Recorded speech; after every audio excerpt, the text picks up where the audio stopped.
You told him I stole from the vault. You told him I ran off with another man. I did what I had to do. Then you won't mind when I show them the truth. Hello, wonderful viewers. Welcome to Mr. Donovan's Stories. May today bring you clarity, success, and open doors. Don't forget to like, share, comment, and subscribe. Let's grow this inspiring community together. The Aldridge estate was never truly quiet. Even in the late evenings, the marble floors carried echoes of footsteps, and the chandeliers hummed faintly with power. But on this particular night, the silence felt different. Heavy, thick, the kind that settled not in hallways, but in hearts. Evelyn stood near the tall window of the guest suite, watching fog roll through the gardens like a slow-moving ghost. Her hands were clasped tightly in front of her, a habit she'd developed when working through fear she didn't yet have words for. The room behind her glowed softly under warm lights, but it didn't feel warm. Not anymore. Not since that morning. Not since her husband, Grayson Aldridge, the man she had loved so fiercely, the man whose heart she believed she understood, had looked at her as if she were a stranger, a thief, a liar, a woman who had betrayed him. The memory hit her again, sharp as a blade. "How could you take something from my family's private vault?" Grayson had asked, voice trembling between anger and heartbreak. "How could you do this to us?" "Grayson, I didn't take anything. I don't even know where the vault is," she'd whispered.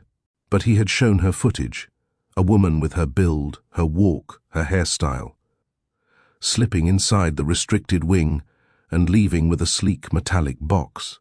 The image haunted her, not because she believed it, but because she could see the pain in her husband's eyes. A pain that said he truly, deeply believed she had done it. No explanation reached him. No tear changed his expression. No truth pierced his certainty. And so Evelyn stood there now, staring into the dark, holding the weight of a marriage that felt like it had shattered in a single day. Behind her, a soft knock broke the silence. She stiffened. Only one person knocked like that. Soft, controlled, rehearsed. Celiora Aldridge, the woman Grayson believed was his mother, and the one Evelyn knew was behind this. Evelyn turned slowly, mentally preparing herself. Celiora opened the door without waiting for permission, gliding inside with the quiet elegance of someone accustomed to controlling every room she entered. Her platinum hair was pinned neatly. Her pearl necklace rested above the neckline of her perfectly tailored dress. Her smile was gentle, too gentle. "Evelyn," Celiora said, her voice smooth. "I hope you're packing." Evelyn held her breath, refusing to show the tremor in her hands. "I haven't decided anything yet," Evelyn said softly. "Oh, darling." Celiora chuckled, stepping closer. "You don't need to decide. The decision has been made for you." Evelyn's heart tightened. Celiora continued. "Grayson may not have said the words, but you saw it in his eyes. The disappointment, the betrayal. He won't trust you again. You know that." Evelyn swallowed hard, her voice barely audible. "I didn't do this." "Of course you didn't," Celiora said with a sympathetic expression that didn't reach her eyes. "But does that matter? The evidence is there. People saw you. And Grayson believes what he saw." Evelyn's breath caught.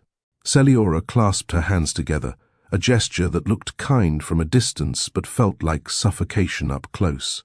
"Leave quietly," Celiora whispered. "It will save you embarrassment, and it will save Grayson the public humiliation of admitting he married someone who betrayed him." The words were knives wrapped in silk. "You think I care about humiliation?" Evelyn whispered. "All I care about is him, my husband, and I know he's hurting, but he won't even listen to me." "No," Celiora agreed, "and he never will again." For a moment, their eyes held, Evelyn's full of pain, Celiora's full of cruel victory hidden beneath calm composure. Then Celiora left, closing the door gently behind her. The silence returned. This time, it broke Evelyn. She sank onto the edge of the bed, burying her face in her hands as tears poured freely. She wasn't the type to cry easily, but this betrayal, this unbearable fracture in her marriage, felt like a storm she was drowning in. She had never wanted wealth or status. She never cared about living in a mansion. She cared about Grayson. Thoughtful, tender, emotionally guarded Grayson. The man who held her at night, as if the world quieted when she rested her head on his chest. The man she thought would trust her above all else. But he hadn't. Her phone buzzed beside her. She reached for it, hoping, desperately, that it was Grayson, that he'd changed his mind, that he wanted to talk, that he wanted to listen. But it wasn't him. It was a message from the car service Celiora had arranged. A car will arrive at 5 a.m. to escort you off the property. Her heart cracked. She didn't want to go. She didn't want to leave Grayson behind. She didn't want to disappear from his life. But staying would mean living in a home where everyone believed the worst of her, including the man she loved. Aveline pressed her hand against her stomach, steadying herself. Her breathing calmed. She stood and began placing a few personal items into a small suitcase. The same one she used when she first moved into the mansion as a newlywed. The same one Grayson had teased her about, saying, "You pack like you're running away, sweetheart. You're not going anywhere. You're home now." Home. How ironic that the same suitcase now symbolized leaving. Hours later, the sky barely touched with dawn light, Aveline walked down the long hallway toward the exit. She paused outside the door of their bedroom, now his bedroom, and rested her palm silently against the wooden panel. "I love you," she whispered into the silence. "Even now." Then she walked away. The car took her down the long driveway. She didn't look back. If she had, she would have seen a figure standing behind the second floor. Curtains, Grayson, staring down at her departure with a shattered heart. He had awakened early, restless, only to find her side of the bed cold. When he traced her steps through the house and saw her suitcase missing, the realization struck like thunder. He reached the window too late to stop her, too late to ask her to stay, too late to say he didn't want to lose her. He watched her leave, but he didn't chase her, paralyzed by hurt, confusion, and the crushing weight of what he believed she'd done. He didn't know the truth, not yet, not until it was too late. The morning Aveline left the Aldridge estate, the world felt unfamiliar, too bright, too sharp, too loud. She stepped out of the car at a random bus station miles away from the city, clutching her small suitcase and trying to steady her breathing. People passed her without a second glance, unaware that her entire life had crumbled only hours before.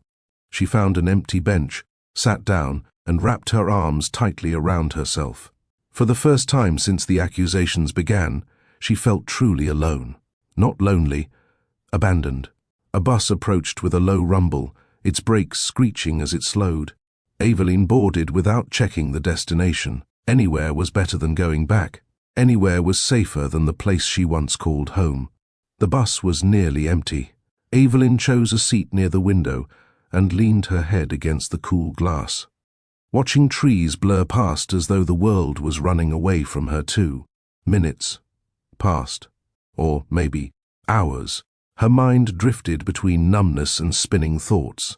She reached into her purse and pulled out the last photo she and Grayson had taken together, their first wedding anniversary. He held her around the waist, kissing her cheek while she laughed with her whole heart. She didn't recognize the man in the footage he showed her, the man who couldn't see past a lie. She didn't recognize the woman she'd become either. Her vision blurred. She pressed her fingers against her temples, trying to breathe. But her body wasn't listening. Her stomach twisted violently. The bus lights seemed too bright. Her pulse raced too fast. A cold sweat broke across her skin. Are you all right, miss?" a stranger asked. Aveline tried to answer, but her words tangled. I'm just tired," she whispered. But she wasn't just tired. The world tilted. Her vision dimmed. And then everything went black. Aveline woke to the faint smell of lavender and antiseptic.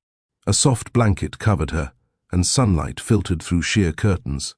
For a moment, she thought she was dreaming. The room was too gentle, too comforting. But the ache in her muscles reminded her of reality. "What?" she breathed out softly. A woman stepped into the room, carrying a small tray. She was in her 60s, with warm brown eyes and silver hair tied neatly behind her head. "Oh, good," the woman said, smiling. You're awake. Evelyn blinked. Where am I? You fainted on the bus, the woman said, placing the tray beside the bed. Passengers called for help. I'm Dr. Marin. This is my home and a small community clinic. Evelyn pushed herself up slowly. I'm so sorry for the trouble. No trouble at all, Dr. Marin said gently. You needed help. That's all. Evelyn nodded shakily, her hand instinctively moving to her stomach, though she didn't know why. Dr. Marin's eyes followed the gesture. How long have you been feeling this way? She asked softly. What way? Exhausted, dizzy, nauseous. Evelyn paused. She'd been tired for weeks. She hadn't thought much of it. Stress explained everything. I've been overwhelmed lately, Evelyn admitted. Stress can do much, Dr. Marin said, but not all. She sat beside Evelyn and rested a reassuring hand over hers. Before you worry, let me tell you something important, the doctor said gently. You're all right. And so is the baby. Evelyn froze. The baby? Her mind spun. Yes, Dr. Marin repeated with a soft smile. You're pregnant. Evelyn's breath left her body like a gust of wind. Her eyes widened. Her heart thumped against her ribs. No, that can't be. It can, Dr. Marin said. You're early in the pregnancy, but far enough that the signs were all there. Evelyn's gaze fell to her stomach, flat, quiet, hiding a secret she hadn't realized she carried. Her throat tightened. She thought back to the nights she spent crying, barely eating. The mornings she felt queasy. The dizzy spells she shrugged off. She had been falling apart while her baby held on. Her vision blurred with tears. I didn't know, she whispered. I didn't know. Dr. Marin squeezed her hand. You know now. And that's what matters. Evelyn covered her mouth, sobbing softly. This child, this unexpected little life, was part of Grayson, part of the man she still loved. And yet, he would never know. He thought she was a thief, a liar, a woman who betrayed him. How could she return to a home where she was branded as the villain? Even worse, where Celiora waited to strike again. No, returning wasn't an option. Not with a newborn. Not with a child growing inside her who deserved safety and truth. I can't go back, Evelyn whispered, tears streaming. He won't believe me. None of them will. Dr. Marin didn't pressure her. Then you'll stay until you decide your next step. The simple kindness made Evelyn cry harder. Dr. Marin offered her a tissue, then placed a gentle hand on her shoulder. You rest, she whispered. Everything else can wait. The following weeks were a blur of recovery. Dr. Marin gave Evelyn a small room in her home, insisting she needed rest. Evelyn helped around the clinic when she felt strong enough, sorting papers, comforting patients, and cleaning medical kits. It wasn't glamorous. It wasn't wealthy, but it was peaceful. And for the first time since the mansion, Evelyn breathed without feeling judged. Despite her strength, grief haunted her at night. She curled around her stomach, whispering apologies to a child not yet born. Your father would have loved you, she whispered each night. But I'm all you have now. I promise to protect you. Her hand trembled whenever she said those words. She knew Grayson wasn't a bad man. He was a damaged man. A man who'd grown up under Celiora's manipulative shadow. A man who didn't know what lies were wrapped around him since childhood. But knowing that didn't erase the pain. Pregnancy changed her more than she expected. Her emotions sharpened, her patience deepened, and her fears expanded. She worked harder, saved every dollar Dr. Marin paid her, and slowly built a small life for the child she carried. She even found a tiny apartment above a quiet bookstore. The walls were thin, the sink leaked, and the stairs creaked, but it was hers. Her belly grew. Her strength grew. And so did her resolve. She no longer cried every night. Some nights, she even smiled, until the day her daughter came into the world. The labor was intense, quiet, and overwhelmingly emotional. Dr. Marin stayed by her side, guiding her through each breath, each push, each wave of pain. And when the first cries filled the room, Evelyn felt her heart expand. A baby girl. Warm, tiny, beautiful. She had curly black hair and pale blue eyes, Grayson's eyes, the exact shade that once looked at her with love, and later with heartbreak. "Mirin," Evelyn whispered. "Your name is Mirin," a name that meant peace. Her daughter rested against her chest, calm and safe. Evelyn cried silently into her newborn's curls. "I promise," she whispered, "I'll give you a life full of truth and love." Grayson was not the same man Evelyn left behind. He tried drowning himself in work, new contracts, new projects, endless meetings, anything to avoid the empty space she had once filled in his life. But the more he worked, the more broken he felt. He replayed the footage Celiora had shown him. He listened to Evelyn's old voice messages, trying to hear deception in them. He never found it. He remembered the way she cried that night. Not defensive, not angry, but heartbreakingly confused. What if she told the truth? He murmured in the dark, staring at the empty spot on their bed. Celiora always intercepted these moments with carefully chosen words. "You're lucky she's gone, Grayson. She would have ruined your reputation, your company, your life." But her words no longer soothed him. They irritated him. Grayson stopped sleeping, stopped smiling, stopped believing the narrative. Truth tugged at him constantly. Evelyn never lied. Evelyn never manipulated. Evelyn never craved wealth. Why would she steal? Why would she run away? The questions haunted him. One evening, he whispered into the darkness, "Evelyn, where are you?"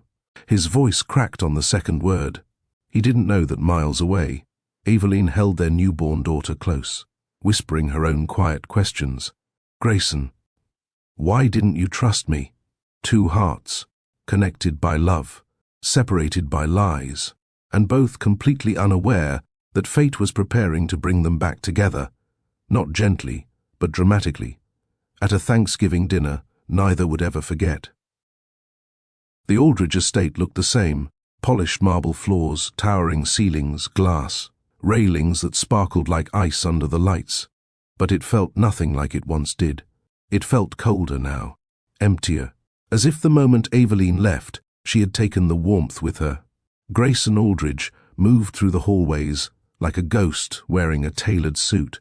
His staff, once accustomed to his composed confidence, now exchanged worried glances whenever he passed. He barely spoke these days, barely slept, barely lived. At night, he lay awake staring at the ceiling, replaying moments with Evelyn, her soft voice reading beside him, her gentle hands straightening his tie before meetings, her laughter echoing in the kitchen while they cooked late-night snacks. And then he replayed the accusation, her tears, her confusion, the way she whispered, "Why would you think that of me?" He squeezed his eyes shut every time that memory surfaced, because it hurt too deeply. And because the doubt he tried so hard to bury kept clawing its way back. What if she hadn't lied? But the footage looked real. The timing was perfect, too perfect. Now, whenever he looked at Celiora, something uneasy stirred in him, a small but growing belief that she wasn't telling him everything. Evelyn's absence was unmistakable. Her favorite books no longer lay open on the living room couch. Her slippers no longer sat beside his in the closet. Her floral-scented lotion no longer lingered in the bathroom. Grayson found himself drifting into the guest suite she used the night before leaving. He stood in the middle of the room, staring at the bed she had sat on while crying softly into her hands. He imagined her whispering apologies she didn't owe. He imagined reaching for her and failing to hold on. The guilt weighed on him like chains. How did I let this happen? He muttered to himself, because he had believed Celiora, because he had let fear win, because trust, the foundation of their marriage, cracked under one lie. He lowered himself onto the edge of the bed, running a shaky hand through his hair. He didn't know where she was. He didn't know if she was safe. He didn't know if she would ever forgive him. And deep down, he wondered if he even deserved forgiveness. Celiora Aldridge glided into the room, like she owned the air. Her heels clicked delicately against the marble, her movements poised and perfect. She held a cup of tea, because Celiora believed tea solved everything, even problems she caused. "Grayson," she murmured, "you look drained. Have you eaten?" He didn't answer. She sighed softly, placing the tea on the nearest table. "Always thoughtful, always calculated. You can't let her consume you," she said gently. "She made her choice. She stole from us. She broke your trust." Grayson's jaw tightened. "She left because she was hurt." "She left because she was guilty," Celiora corrected. Something inside him shifted at her words. He wasn't sure why, but they sounded rehearsed, too easy, too polished. He turned slightly toward her. "You didn't like her from the beginning." Celiora offered a delicate smile. "She wasn't right for our family.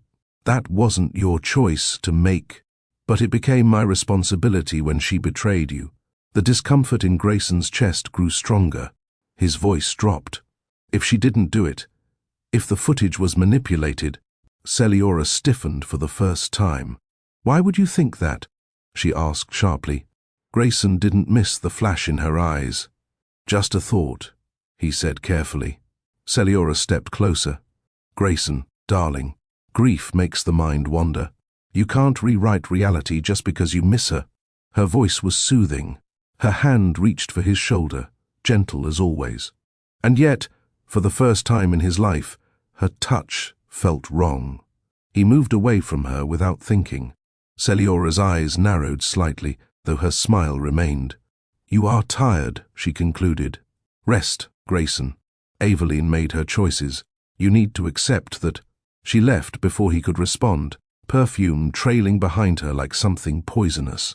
When the door closed, Grayson exhaled shakily. Something wasn't right. Something hadn't been right for a very long time. At Aldridge Technologies headquarters, Grayson's distraction became visible. He froze during presentations, forgot meetings he scheduled himself, signed documents without reading them, stared out of windows for minutes at a time. Board members whispered behind his back, "He's not sleeping. He's not himself." That woman did more damage than we thought, but they didn't know the truth. The damage wasn't caused by Aveline leaving. It was caused by realizing how quickly he abandoned her. He walked into his office late one evening, turning on only the desk lamp. He preferred the shadows these days. They felt more honest. He sat down heavily, pulling open his drawer where he kept personal items. His fingers brushed against a small charm bracelet he'd bought Aveline shortly after their honeymoon. She rarely wore jewelry, but she treasured it because he'd chosen it for her. A soft breath escaped him. He couldn't keep living like this. He needed answers. Late that night, unable to sit still, Grayson accessed the estate's old security archives. He knew Celiora had given him footage, but he hadn't checked the logs himself. The footage she showed him had metadata. Where was it stored? When was it exported? Who handled it? He typed in the Vault Wing's surveillance identification. No results found. His heart stopped. That can't be right. He searched again. Nothing. He pulled up the master logs. His pulse quickened. Someone had manually deleted all footage from the night of the supposed theft. But Celiora had footage. How? He stared at the screen, dread curling in his stomach. There was only one explanation. The footage she gave him didn't come from the security system. It was created, fabricated. His breath shook violently. "Aveline," he whispered. He closed his eyes, devastation crushing him. "What have I done?" 3 days passed before Grayson confronted Celiora. He found her in the solarium, trimming orchids with precise snips. "Mother," he said, voice cold. She turned with a smile. "Yes, darling. Where did the footage come from?" Her smile faltered, slightly, barely noticeable. But Grayson noticed. "I already explained." "No," he cut in. "You didn't. You said it came from the Vault Wing cameras, but those logs were wiped clean." Celiora set down her scissors. Her expression shifted, from warmth to something sharper. "You're digging in the wrong place, Grayson." His chest tightened. "I'm the first." Her eyes hardened. "I protected you," she hissed. "Everything I did was for you." "No," he said quietly. "Everything you did was for yourself." Silence thickened the air. For the first time in his life, Grayson saw the truth in Celiora's eyes. The ambition, the coldness, the possessiveness masked as maternal concern. "You let me destroy my own wife," Grayson whispered, voice cracking. "She didn't belong here," Celiora snapped. "She was a threat, to you, to the family, to the company. I saved you." "No," Grayson repeated. "You broke me." He walked away. Celiora didn't stop him, but her expression turned icy, calculating, as if she were planning her next move. That night, Grayson stood in his office, staring at his reflection in the glass. He barely recognized himself. He whispered into the quiet, "I have to find her." He grabbed his keys, his wallet, and a photo of Aveline, the one she once framed beside their bed. He didn't know where he was going. He didn't know how long it would take. He didn't know if she would even want to see him. But he knew one thing. He was done believing lies, and he wasn't going to let the love of his life slip through his fingers without a fight. The Aldridge Thanksgiving gathering was one of the most anticipated events of the year. Politicians attended. Board members brought their families. Entrepreneurs came hoping for a moment of Grayson Aldridge's attention. The estate was decorated in warm golden tones, chandeliers glowing softly above long tables draped with linen. To everyone else, it was a celebration. To Grayson, it was a cage. He stood near the grand staircase in a black tailored suit, trying to appear composed. Every year, Aveline had been the one to calm his nerves, teasing him gently as she straightened his collar. "Relax, Gray. It's just dinner with fancy plates." Now her absence pressed against his chest like a weight he couldn't lift. He scanned the entrance every few minutes, not because he expected her, but because he wished he could summon her with the strength of his regret. Murmurs filled the hall as more guests arrived. "Where's Aveline? She used to greet people with him. Did something happen?" "I heard she left him." No, I heard she stole." Grayson clenched his jaw. He was so tired of the rumors. Celiora floated beside him, smiling sweetly as she welcomed guests, pretending everything was perfect. But her eyes never stopped watching him, assessing him, monitoring him, as if she feared something inside him might snap. And she was right to fear, because the truth Grayson discovered had been burning inside him for weeks. He no longer trusted her, he no longer believed her, and he no longer wanted to hear her voice. But Thanksgiving demanded appearance, and the Aldridge name demanded composure. Grayson played the part, until the doors opened. A gust of cold air swept into the grand hall as the double oak doors swung open. Conversations halted mid-sentence. The musicians froze. Even the servers paused with trays mid-air, because standing in the doorway was Aveline, dressed in a simple but elegant cream coat, curves soft beneath it, her hair curled gently around her face. She didn't look broken. She didn't look afraid. She looked resolute, older, in the way grief ages a person, stronger, in the way survival builds armor, softer, in the way motherhood reshapes a soul. But it wasn't just her. She held a baby girl in her arms. The child had delicate curls and pale, unmistakable blue eyes. Grayson's eyes. Whispers rushed through the room like wind through dry leaves. "Is that? No. It can't be. Is that Grayson's?" She came back with a child. "What is happening?" Grayson's heart stopped. The glass in his hand slipped and shattered on the marble floor, sharp fragments reflecting the image he couldn't look away from. His breath vanished from his lungs. "Aveline," he whispered. Celiora turned slowly, and for the first time since Aveline met her, the woman looked genuinely afraid. Her composure cracked ever so slightly. Aveline's gaze moved past the guests, past Celiora, and found Grayson instantly. She didn't flinch. She didn't waver. She didn't look away. The baby nestled against her shoulder, yawning softly. And then Aveline began walking forward. Each step echoed with history, betrayal, love, loss, motherhood, strength. The crowd parted around her, as if the air itself made way for her return. Grayson stood frozen in place until she stopped 3 feet before him.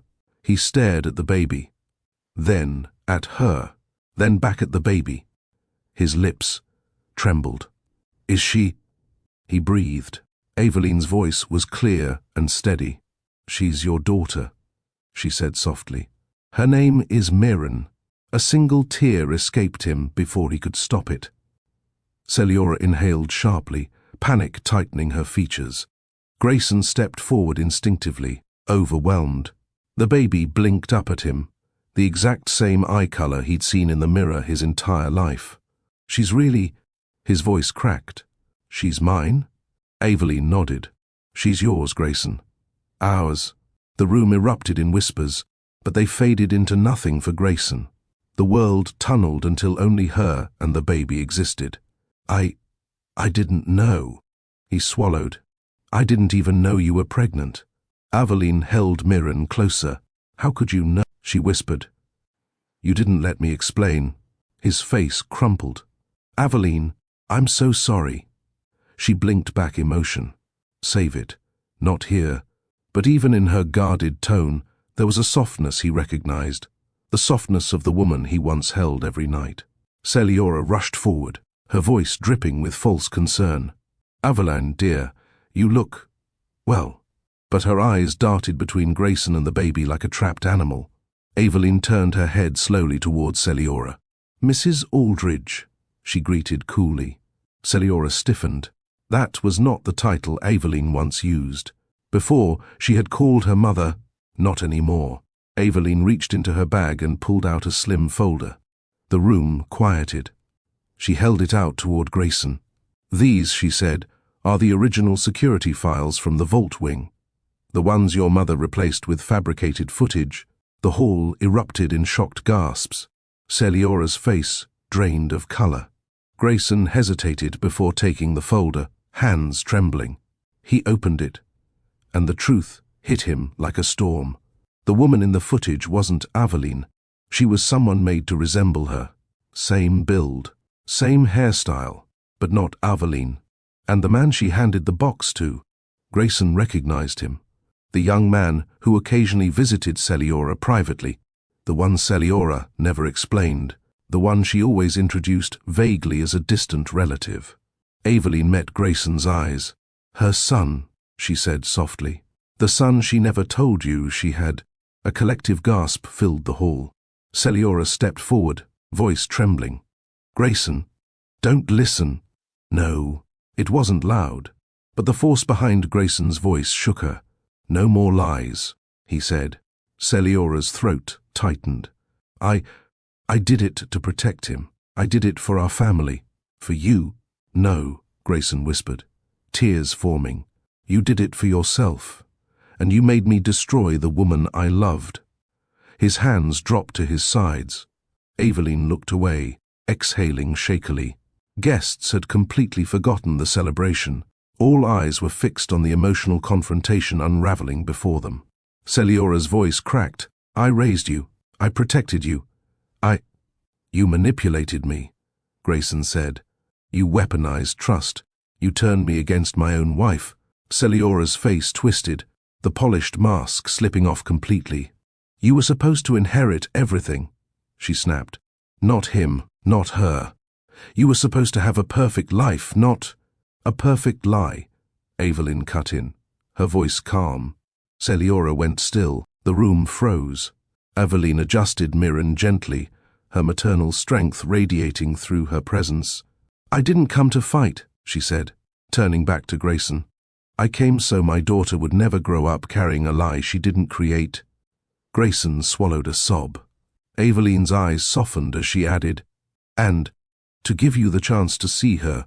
He reached out, not touching, just reaching, the longing in his eyes unmistakable. "Evelyn," he whispered, "please, can we talk?" She nodded once. "Not here." Outside, and then, holding their daughter, she walked toward the back garden, the place where their love once felt safest. Grayson followed her, heart pounding. Celiora watched them go, her expression a storm of fear, rage, and desperation. The guests stood in stunned silence. The Thanksgiving celebration was over, but the truth had finally begun. The back garden of the Aldridge estate looked exactly as Evelyn remembered: twinkling string lights, stone pathways lined with lanterns, the soft evening glow settling gently over the manicured hedges. It had once been her favorite place, the one spot where she and Grayson could escape expectations and simply breathe. They had walked this garden hand in hand, shared late-night conversations here, and dreamed about the future under its moonlit archways. Tonight, it felt like standing at the crossroads of an old life and a new one. Evelyn stood near the stone fountain, gently bouncing Mirren in her arms. The baby yawned, her tiny fingers curling around Evelyn's necklace. The sight steadied her. Behind her, the doors opened. Grayson stepped outside. He closed the door softly, as if afraid any loud sound might cause Evelyn to vanish again. He moved slowly across the garden path, not wanting to startle her, not wanting to assume he had any right to be close. He stopped about 6 feet away. Neither spoke. The silence between them was heavy, not hostile, but loaded with everything left unsaid for nearly a year. Finally, Grayson exhaled shakily. "Thank you for coming here," he whispered. Evelyn didn't respond. She looked at Mirren instead, brushing a small curl from her daughter's forehead. Grayson's eyes softened at the sight, a tenderness he had buried for months rising back to the surface. He cleared his throat. "Can I?" He motioned gently. "May I see her up close?" Evelyn hesitated, not out of spite but out of instinct. For months, she had been Mirren's only protector, the only parent, the only world her daughter knew. But she also knew this moment was inevitable. She nodded once and took a small step forward. Grayson approached slowly, as if Mirren were the most fragile thing he'd ever seen. When he reached them, he stopped again, breath catching in his chest, as he looked into Mirren's bright blue eyes. "My God," he whispered, voice thick. She looks exactly like you," Evelyn finished softly. A tear slid down Grayson's cheek before he could stop it. His hand lifted slightly, but he didn't touch. Waiting for permission, Evelyn shifted Mirren carefully, allowing him to touch her tiny hand. Mirren's fingers curled around his immediately. Grayson's breath broke. He let out a choked sound, half laugh, half sob, as his other hand covered his mouth. His shoulders trembled. "Hi," he whispered to his daughter. "Hi, little one." Evelyn watched quietly. Once upon a time, seeing him cry would have startled her, but now, watching him break open with emotion, she felt something unexpected. Not triumph, not satisfaction, but something gentler, a soft ache, a reminder that she wasn't the only one who had suffered. Grayson forced himself to look away from Mirren and meet Evelyn's eyes. His expression was raw, vulnerable. "I'm sorry," he whispered. Evelyn looked at him without blinking, her face calm but unreadable. "For what exactly?" she asked quietly. He swallowed. "For not believing you, for turning my back on you, for letting lies speak louder than your truth." His voice cracked. "For letting you walk out of that house while you were carrying our child." Evelyn inhaled sharply, emotion flickering in her eyes, not anger, but old pain resurfacing. "You didn't even ask me to stay," she whispered.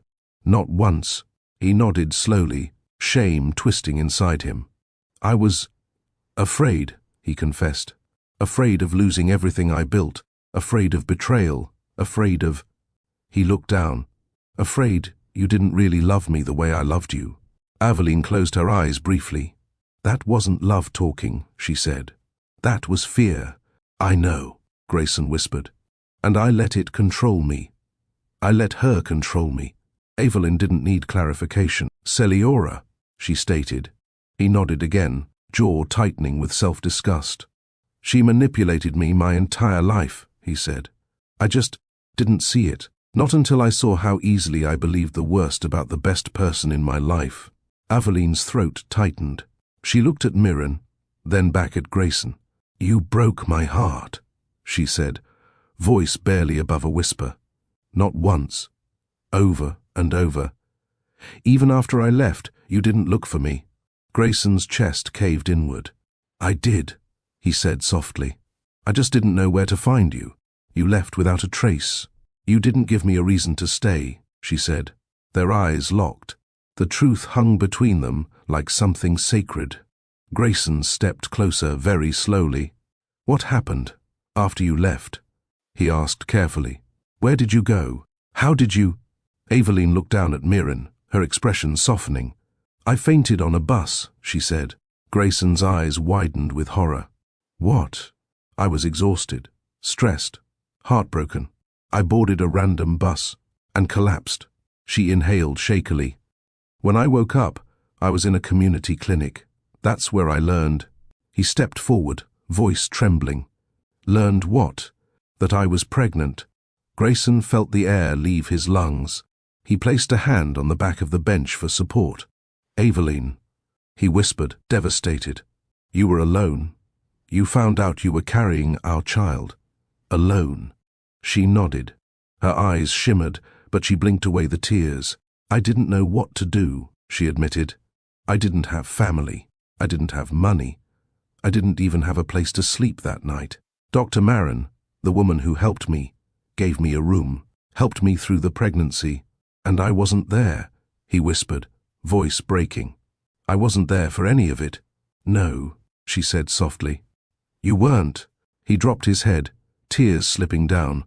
"I'm so sorry," he said again. "I don't know how to fix something like that." "You start," Aveline said gently, "by not letting lies rule your life again." He nodded slowly. Then he lifted his eyes. "Let me ask you something honestly." Aveline tensed. "What is it?" Grayson stepped closer, voice trembling. "Do you still love me?" The question nearly broke her. Her breath caught. She looked away, blinking rapidly. Her free hand gently stroked Mirren's back, grounding herself. "Love doesn't disappear overnight," she whispered. "Even when it's hurt." He closed his eyes briefly, exhaling shakily with relief and pain intertwined. "And you?" she asked quietly. "Do you still love me?" He didn't hesitate. "I never stopped." Aveline looked up at him then, really looked. He wasn't the man she left behind. His shoulders were slumped. His eyes were tired. His expression held genuine remorse. His heart laid bare. He was broken. But he was honest. For the first time in a year, she saw the Grayson she fell in love with. The vulnerable man beneath the billionaire exterior. "I don't know if we can fix everything today," Aveline whispered.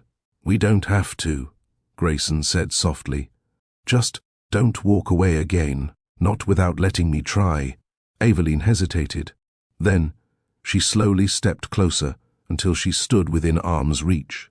Grayson gently touched Mirren's back, his fingertips trembling, and when Aveline didn't pull away, he let his fingers brush hers, a soft, cautious connection. The first touch they had shared in nearly a year. Warm, tentative, healing. Aveline exhaled shakily. Grayson touched her hand again, this time more deliberately. "Thank you," he whispered, "for bringing her to me, for letting me meet her, for giving me a chance to know my daughter." Aveline's defenses wavered. The sincerity in his voice was undeniable. "Her name is Mirren," she said again softly. "It means peace." Grayson smiled through tears. "It suits her. She's already brought peace into my heart." Aveline's lips curved gently, almost imperceptibly. It wasn't forgiveness, not yet. But it was a beginning. Then Mirren let out a small cooing sound that made both of them laugh under their breath. For a moment, the heaviness lifted. For a moment, they were just two parents marveling at the tiny life they created. Aveline looked at Grayson, this time with softer eyes. "We'll talk more," she said. "But not tonight. I need time." "And protection," he nodded immediately. "I'll protect you both. I promise. I should have done it from the start." Aveline adjusted Mirren, then whispered, "Then start now." Grayson straightened, determination returning to his posture. He would. For Aveline, for Mirren, for the family he'd nearly lost. As they walked back toward the estate, side by side but not yet touching, both felt something shifting, the past breaking open, the future waiting. Neither noticed the shadow watching them from the upper balcony. Celiora, eyes dark with rage. She wasn't finished. But neither was love. Inside the Aldridge estate, the atmosphere had changed. The lavish Thanksgiving hall, once filled with warm conversation and soft laughter, was now suffused with unease. Guests whispered in groups, their eyes drifting toward the garden doors where Grayson and Aveline had disappeared moments earlier. Celiora stood rigid near the staircase. The nerve in her jaw twitched as she watched through the windows. Her son, the son she'd hidden for 24 years, lingered at the far end of the room, eyes bouncing nervously between his mother and the growing tension. He had never anticipated this. Celiora had promised him everything. You'll have the wealth, the power, the life I built. Not Grayson. He's not even mine. Her voice haunted him. But now, as he watched her mask crumble for the first time, fear tightened in his chest. Aveline's unexpected return with the child, a clear Aldridge heir, had detonated a chain reaction Celiora could no longer contain. She felt her plan slipping, her control dissolving, her future evaporating. Her breathing grew shallow. Her hands trembled. This was the beginning of her unraveling, and she knew it. The doors swung open. Grayson and Aveline re-entered the hall, side by side, not touching, but unmistakably united. Mirren lay against Aveline's shoulder, sleeping peacefully, a tiny warmth in the midst of cold tension. All eyes followed them. Grayson's presence was different now. He no longer radiated polite formality. He radiated resolve, sharp, focused, protective. He had stepped into fatherhood the moment he looked into Mirren's eyes. He had stepped back into love the moment Aveline trusted him enough to speak. And now, he stepped toward truth. Celiora's heart lurched. "Grayson," she called out, masking panic with motherly softness. "Let us speak privately, sweetheart. There's much you don't." He walked right past her, didn't look, didn't pause, didn't acknowledge her. It was a silent, devastating rejection. The room tensed. Celiora's steps faltered, her breath catching. Her son moved toward her, but she raised a hand sharply, stopping him. Her focus was on Grayson and the folder he held. Grayson stopped at the front of the hall, turning toward the guests and board members who had gathered for holiday celebration but were now witnessing something far more consequential. He held the folder up, the real security footage. "Everyone," he began, voice firm but controlled, "a grave injustice was committed in this family, one that nearly destroyed my marriage, one that nearly cost my daughter her father." Aveline's eyes softened as she watched him take responsibility publicly, something she'd never seen him do before. Celiora swallowed hard. "Grayson," she tried again, "think carefully before you—" He turned. The look he gave her made her fall silent. Ice, pain, disbelief, but above all, freedom. Freedom from her manipulation. "You took advantage of my trust," Grayson said slowly, "for years. But this time, you crossed a line you can never return from." The room rippled with shock. Celiora's mask trembled. "Grayson, I did everything for you." "No," he said. "You did everything for yourself." Grayson handed the folder to the head security officer. "I want you to confirm publicly," he instructed, "that these are the original files." The officer flipped through them quickly, brow furrowing. These are unedited," he confirmed. "These match the raw timestamp from the night in question. The footage we were given was modified." A gasp rippled across the hall. Board members murmured in outrage. Aveline held Mirren a little tighter. Celiora's face drained of color. "It wasn't Aveline in that footage," the security officer continued. "The woman shown breaking into the vault was an imposter." Grayson looked at Celiora. "Tell them," he said. "Tell everyone why you framed my wife." Celiora's lips pressed into a thin line. "I protected this family," she hissed. "You were blinded by love. I had to do what you wouldn't. You stole from the vault. Grayson said, and pinned it on her. Celiora said nothing. You hired someone to impersonate her at 1:46 a.m. Still nothing. And you gave the stolen items to him. Everyone turned. Celiora's son froze, his drink slipping from his hand and shattering on the floor. No, Mom, don't. Celiora snapped her gaze toward him, panic flashing in her eyes. Grayson looked between them. It was him, wasn't it? He said, "Your son." The crowd erupted in gasps. Celiora's composure finally cracked. He deserved something, she stammered. He deserved a future. I built this empire, and I wasn't going to let it fall into someone else's hands. Aveline wasn't someone else, Grayson said, voice tightening. She was my wife. She was a gold digger. Celiora spat. A nobody. You think she loved you for who you were? She came from nothing. And yet, Grayson cut in, she gave me something money never could. Aveline blinked, stunned. He turned toward her. You gave me family, he said, a real family. Something I spent my whole life believing I had, but never actually knew. Celiora's face twisted with fury and desperation. You're choosing her, she whispered, horrified. Over me? I'm choosing truth, Grayson said. Something you could never do. Tears filled Celiora's eyes, not from remorse, but from the terror of losing everything. You're making a mistake, she whispered. You'll regret this. You'll regret all of this. Grayson stepped closer, lowering his voice so only she could hear. I already regret, he whispered, believing you over her. Those words shattered her. Her hidden son stepped forward timidly, sweat beading on his forehead. Mom, I didn't want this, he whispered. I never wanted to hurt anyone. You told me I'd be safe. You told me the footage would disappear.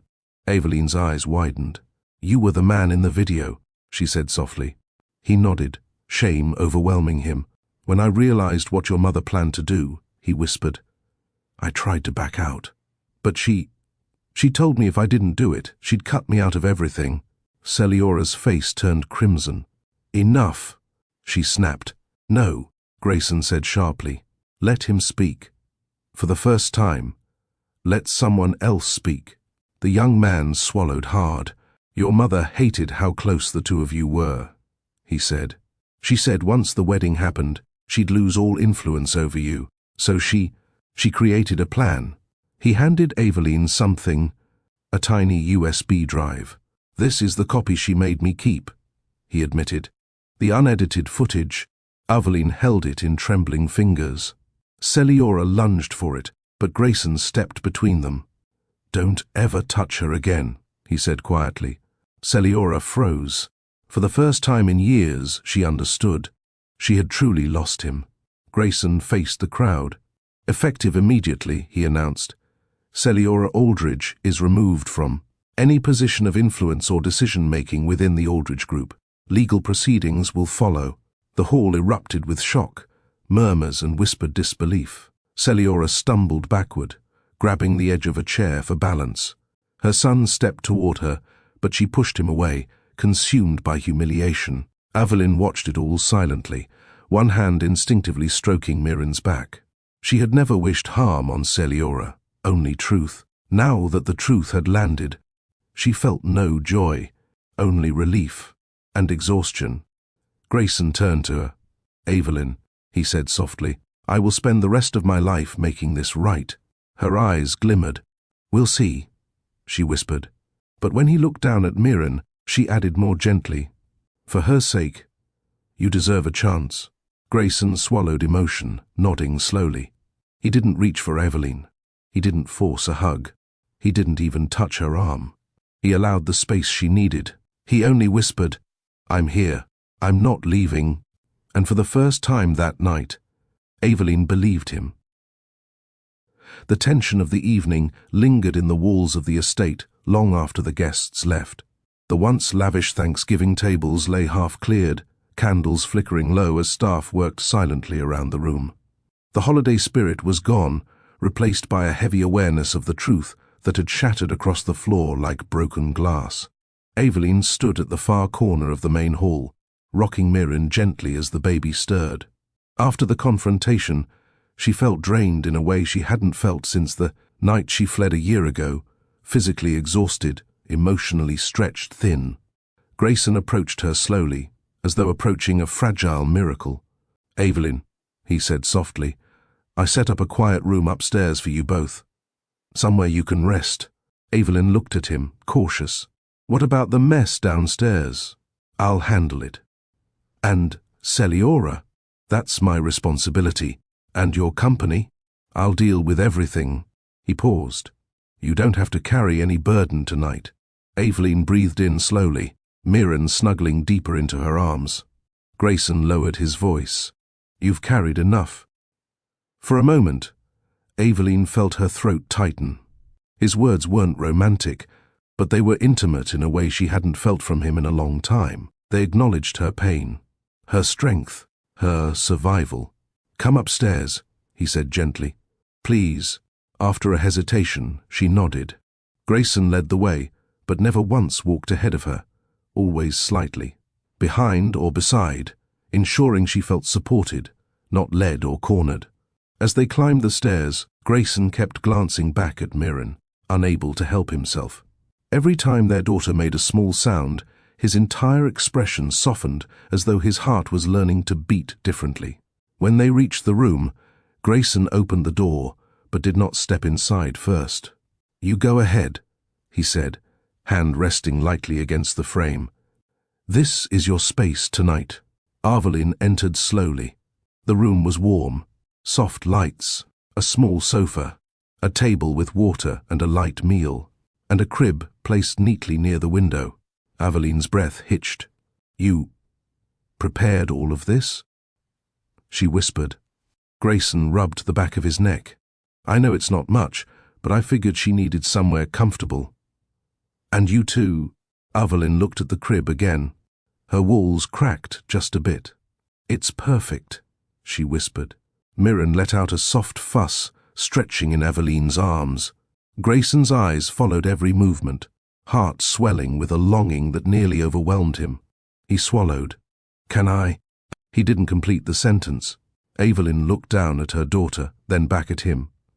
Her face softened slightly. "She's still waking up," she murmured. "Be gentle." He nodded quickly, almost too quickly, making Evelyn's lips curve subtly. She stepped closer, close enough for Grayson to breathe in the faint floral scent he remembered so well. She carefully shifted Mirren into his arms. Grayson's hands trembled. He held her as though she were made of air and starlight.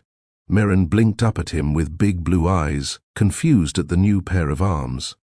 Grayson's breath hitched. "Oh, wow," he whispered, tears forming instantly. "Hi, little heart." The words weren't planned. They just came from some deep, untouched part of him. Evelyn looked at him, really looked, and her chest tightened. She had imagined this moment countless times, seen it in dreams, feared it in nightmares. Yet reality felt different, softer. Mirren reached up and grabbed Grayson's nose. He laughed, a soft, broken laugh. "She likes you," Evelyn whispered. He looked at her with eyes full of gratitude and sorrow. "I didn't know it was possible to love someone this instantly." Evelyn looked at him, something flickering in her expression. Recognition, perhaps. A memory of the man who used to hold her at night with the same tenderness. Grayson brushed a thumb across Mirren's cheek. "I missed everything," he whispered painfully. All her firsts, her first cry, her first breath, her first smile, her... Evelyn touched his arm softly. "You're here now." He closed his eyes as if those words alone were enough to heal something deep. When he opened them again, he whispered, "Thank you for giving her life, for protecting her, for being strong when I wasn't." Evelyn's lips parted slightly, emotion thickening her voice. "She saved me," she said quietly. "I wasn't strong alone. She made me strong." Grayson looked at Evelyn, eyes raw with admiration. "You've always been strong. I just didn't recognize it when it mattered." After a while, Mirren began rubbing her eyes, her way of saying she wanted her mother. Evelyn reached out her arms, and Grayson reluctantly gave the baby back, kissing her forehead gently before letting go. "She's so perfect," he murmured. "She is," Aveline whispered. Aveline placed Mirren in the crib, smoothing her tiny blanket. When she turned back around, Grayson wasn't watching the crib. He was watching her. Not hungrily, not possessively, but with a softness he had not shown since the early months of their marriage. Aveline felt the air shift between them. Grayson cleared his throat, stepping back awkwardly. Sorry, he murmured. I didn't mean to stare. Aveline didn't look away. You haven't seen me in a year. You're allowed a moment. A small, breathy laugh escaped him, the kind that carried old memories. I've missed your face, he admitted softly. Aveline's breath hitched. And your voice. Another step forward. And the way your presence calms a room just by existing. Aveline felt her heart thud painfully. Grayson. He stopped, close enough for warmth, far enough for respect. I'm not asking for anything, he said softly. Not forgiveness. Not a second chance. Not even closeness. Aveline blinked, startled. I'm just grateful, he continued. Grateful you're alive. Grateful you're here. And even more grateful you brought our daughter into this world. His honesty disarmed her. She felt her eyes sting. Grayson, she whispered again, but this time not as a warning. He stepped closer, slowly, and lifted a hand, hesitating before touching her cheek. May I? He whispered. Aveline's breath shook.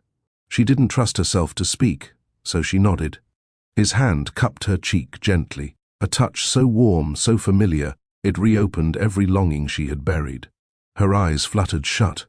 Aveline, he whispered, voice trembling with emotion. I'm so sorry for the pain I caused you. Her lips parted, her breath unsteady. He leaned his forehead to hers, a tender, intimate connection they used to share in quiet moments before bed. Aveline felt her walls crack. She placed a hand on his chest, steady, warm, alive. Don't apologize, she whispered, though tears slid down her cheeks. Not again, not tonight. He held her face gently, his thumbs brushing away her tears. I love you, he whispered, the truth raw, unfiltered, bare. I never stopped.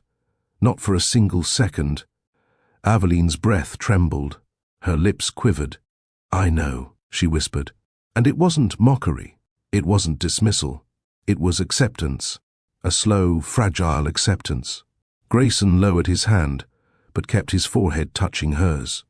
May the first hold you, he whispered, giving her full control. Aveline hesitated, and then nodded. He wrapped his arms around her gently, very gently, as though she were something precious and breakable. Aveline rested her head against his chest, feeling the familiar, steady rhythm of his heartbeat. She let herself breathe him in. Let herself remember what it felt like to belong somewhere warm. Let herself be vulnerable for the first time in a very long time. His arms tightened just slightly, protective, emotional, but still respectful. Aveline whispered into his chest. I'm tired, Grayson. I know, he whispered. Rest. I'm here. Everything feels heavy. He kissed the top of her head. You don't have to carry any of it alone anymore. Aveline closed her eyes. For the first time since she escaped, she believed it. After a long moment, Aveline pulled back gently. Grayson let go immediately, proving with action that he respected her boundaries. She looked up at him. We're not fixed, she said softly. I know. We're not together. His lip lifted slightly. Not yet. Aveline rolled her eyes softly, but her cheeks warmed. But we can try, she whispered. Grayson inhaled sharply. Try, he repeated, voice almost cracking. She nodded. For Mirren, she added. And for us, he said. A velvety silence settled between them. Not awkward, but full of delicate possibility. A new beginning. A second chance. A fresh foundation. The family he'd almost lost was now within reach. Not guaranteed, but possible. And for the first time in a long time, Aveline felt hope. The sun crept slowly across the Aldridge estate, casting soft light through the tall windows. It was early, earlier than anyone in the house usually woke after a chaotic night. But one person was already awake. Grayson. He stood in the kitchen wearing a simple grey t-shirt and joggers, looking far more like an ordinary man than a billionaire CEO. His hair was tousled, his jaw shadowed with stubble, and he had a warm exhaustion in his eyes. But he was smiling, because for the first time in a year, he had something to wake up for. Someone. 2 someones. My family, he thought, chest warming at the truth. He had once believed power and wealth were the foundations of life. But now, watching the coffee brew and the small baby spoon he'd washed sitting on the counter, he realized everything he needed was upstairs. He moved silently through the kitchen, preparing breakfast the way Evelyn liked it: eggs soft, toast lightly browned, and tea with a hint of honey. He remembered these things not because she had told him once, but because he used to observe her quietly, committing everything to memory. He set out a bowl of mashed fruit for Miran as well, though he wasn't sure exactly how Evelyn fed her. He'd learn. He wanted to learn. He wanted to be present for every moment he had missed. And when he was about to take the tray upstairs, a soft voice startled him. "You cook?" Grayson turned. Evelyn stood in the doorway wearing one of the guest robes, her hair loose over her shoulders, Miran resting sleepily on her hip. Evelyn's eyes were tired, her face still touched by the emotions of the night before, but her presence filled the room with a quiet, effortless beauty. Grayson swallowed. "I try," he said softly. Evelyn walked further in, glancing at the tray. "You remembered how I take my tea?" He nodded. "I remember everything about you, Evelyn." Her breath caught, subtle, but he saw it. Miran lifted her little hand toward him, making a soft squeak. Grayson's face lit up.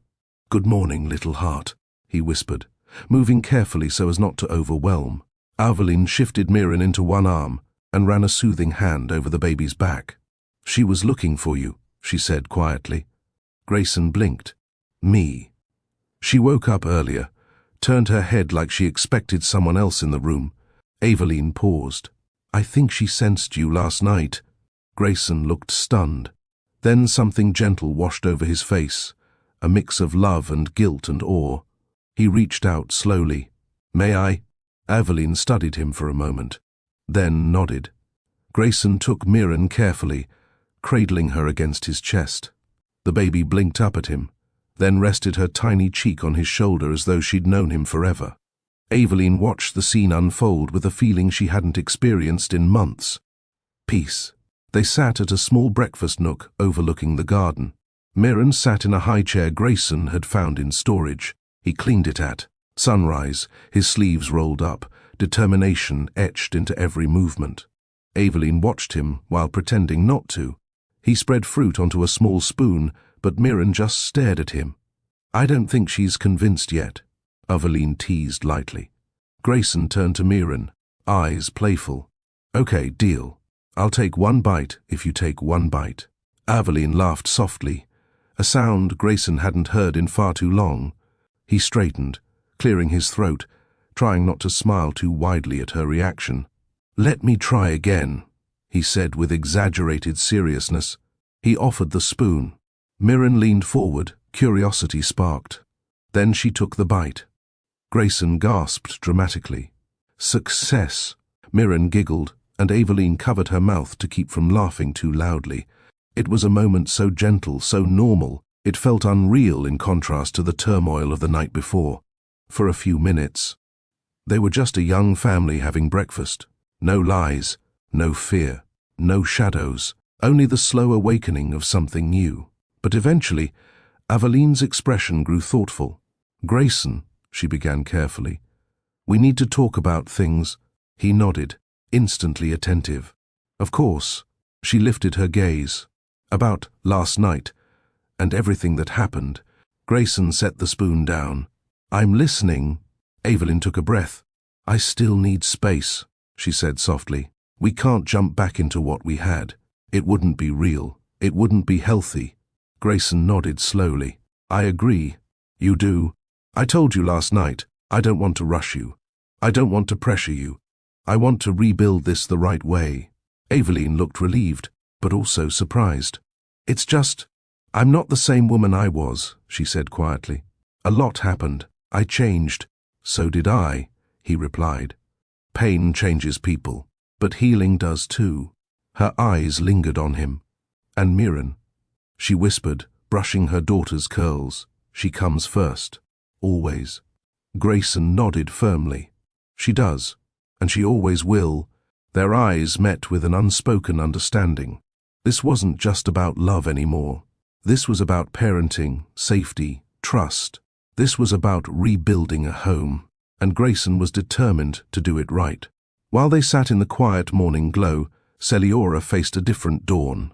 She paced her bedroom, hands shaking uncontrollably, her reflection in the mirror a disaster, hair unkempt, mascara smudged from a night of crying. Her entire life had folded in one night. Her reputation, her dignity, her influence, her son's future, her control over Grayson, everything. She slammed her hand against the dresser, knocking perfume bottles to the floor. This isn't happening, she whispered to herself. This can't be happening. Her son sat on the bed, staring at the carpet. Mom, he said weakly, maybe we should leave for a while. She spun around, eyes blazing. I didn't raise you to run, she snapped. You are meant to inherit this family. His voice cracked. But I don't want this family, Mom. Not like this. Not with hate and schemes and... Be quiet, she hissed. You ruined everything, he whispered. Celiora staggered, stunned. I ruined everything? She repeated. I did what I had to do. I protected you. No, he said softly. You destroyed us. Celiora felt the room tilt. No. Grayson can't turn his back on me, she murmured. I raised him. I protected him. You controlled him, her son whispered. And now he's finally free. Celiora froze. Free from her. Free to love Aveline. Free to choose a life she could not manipulate. A cold, hollow desperation spread through her. She would not lose. She would not disappear quietly. She would fight back, even if it destroyed everything. Aveline lifted Mirren from her high chair, wiping her mouth gently. Grayson watched them with awe.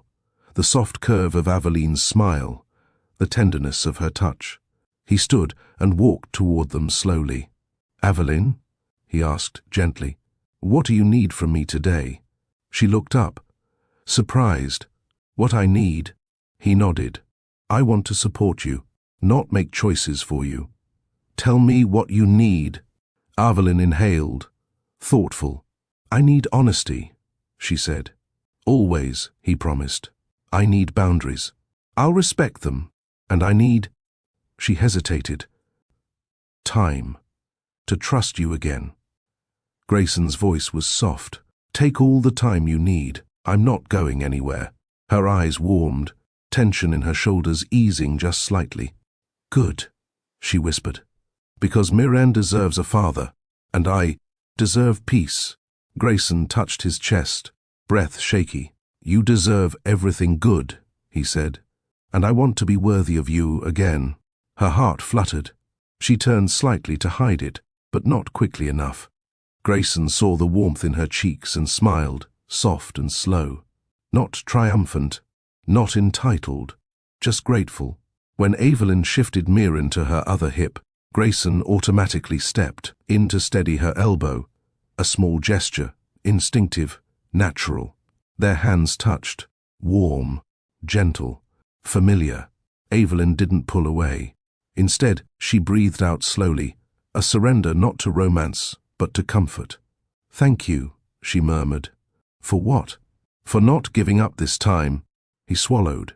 I almost lost the love of my life, he whispered. I won't make that mistake twice. Aveline's pulse fluttered. Let's go slow, she whispered. Grayson nodded. Slow, he repeated, but forward, and for the first time in a long, turbulent year, Aveline didn't fear what came next. She felt hope. Soft, steady, growing. A new chapter had begun. The next morning, the Aldridge headquarters buzzed with nervous energy. Executives whispered in corners. Assistants rushed between elevators. The board of directors gathered earlier than usual. The news of the Thanksgiving disaster had already begun spreading through the company. Everyone knew something explosive had happened, but no one expected what came next. When Grayson walked through the glass doors of Aldridge Group with Aveline and baby Mirren beside him, the entire lobby fell silent. A hush spread like a shockwave. Grayson wore a navy suit, but there was something different about him, a new solidity in his posture, a new clarity in his eyes. He looked like a man who had found the pieces of himself he once lost. Aveline walked calmly beside him, Mirren tucked against her shoulder, wrapped in a soft blanket. She wasn't dressed like a disgraced CEO's wife. She wasn't hiding. She carried herself like a woman who had survived fire and walked out with grace. Every employee they passed bowed their head or moved aside respectfully. Aveline tried not to react, but it was surreal being back. The last time she walked these halls, people whispered cruel rumors. Today, they whispered in awe. Grayson kept walking but stayed close enough for their arms to brush every few steps, not holding, not pushing, just a silent reassurance. I'm with you. You're safe here. The boardroom was filled to capacity. Men and women in tailored suits sat rigidly at the long mahogany table, their expressions curious, uneasy, and in some cases, guilty. Many had believed Celiora's lies last year. Some participated in it. Others stayed silent. They wouldn't be silent today. Grayson entered with Aveline and Mirren, and the entire room rose instinctively. He gestured for them to sit. Today, he began, voice calm but firm, we restore integrity to the Aldridge legacy. Aveline placed Mirren in a portable bassinet beside her and sat quietly, holding her chin high. She didn't flinch. She didn't hide. She wasn't the frightened woman forced out a year ago. She was the truth they had tried to destroy. Grayson placed a folder on the table. These are the original security files, he said. They prove my wife was framed for theft. He looked around the room slowly. I will accept nothing less than a full reversal of the accusations. Murmurs spread instantly. One board member, an older man with silver hair, leaned forward. Mr. Aldridge, we were misled. We believed the footage. You believed Celiora, Grayson corrected sharply. Not the evidence. Aveline's gaze held steady, though her fingers intertwined tightly in her lap. Another board member cleared her throat. What do you want from us today? Grayson's voice was steady. A full public statement, clearing Aveline of all wrongdoing, a correction of the internal records, and an internal review of every decision influenced by Celiora in the past 2 years. The board looked at one another. And what about Celiora herself? A woman asked cautiously. Grayson's jaw tightened. She will face legal consequences for her actions. Aveline looked at him, surprised. He reached under the table and brushed a single finger against her hand, a small, reassuring touch. One of the board members leaned forward. And what role will Mrs. Aldridge have moving forward? Aveline tensed slightly. Grayson stood taller. Aveline will serve as a consultant for internal ethics and integrity until further notice. Her insight and lived experience will be vital in repairing what was broken. Aveline's eyes widened in surprise, but also pride. This wasn't a pity position, not a symbolic gesture. He valued her. Truly. A murmured vote was taken, unanimous. Aveline Aldridge was officially cleared, publicly, permanently, irreversibly. Grayson exhaled slowly, deep relief washing over him. Aveline blinked back tears she didn't want to shed in a room full of suited strangers. This was justice. Finally, fully. The door burst open. Celiora stood trembling at the threshold, pale, frantic, eyes swollen from crying. Her son hovered behind her, unsure whether to support her or flee. The board members stiffened. Grayson turned slowly. "Mother," he said, but the word no longer carried warmth. It carried the remains of a broken bond. Celiora stepped forward, voice shaking. "Grayson, please, don't do this. Don't destroy me." Aveline stiffened but remained silent. Grayson's expression was unreadable. "I'm not destroying you," he said quietly. "You destroyed yourself." Celiora's voice cracked. I did everything for you. No, Grayson snapped, voice rising. You did everything to control me. Her eyes widened, shock etched across her face. You lied about Aveline. You lied about the footage. You lied about the vault theft. You lied about your son. You lied about why you wanted Aveline gone. Celiora's knees buckled. He is my blood, she whispered, pointing to her son. He's the only thing I ever had to call my own. I had to protect him. You didn't have to destroy my wife to do it, Grayson said. Celiora turned toward Aveline, tears streaming. You took everything from me. Aveline stood slowly. She wasn't angry. She wasn't triumphant. She was simply done. I didn't take anything, she said quietly. You lost it when you chose lies over love. Celiora shook her head wildly. No. No. Grayson, you can't let her. Enough. Grayson's voice was final, cold, unbreakable. Security appeared at the door. Escort her out. Celiora gasped. You're choosing her, she whispered, voice breaking. After everything I gave you. Grayson's answer was simple. I'm choosing truth. Celiora collapsed in tears as security guided her out of the boardroom. Her son followed reluctantly, his expression conflicted, hurt, guilty, and relieved all at once. The door closed. Silence filled the room. For the first time since Aveline walked back into the estate, Grayson smiled. A small smile. A real smile. It reached his eyes. Aveline, he said softly, you're free. Later, after the chaos died down, Grayson brought Aveline and Mirren into his private office. Aveline placed Mirren in a playpen he'd set up beside the couch.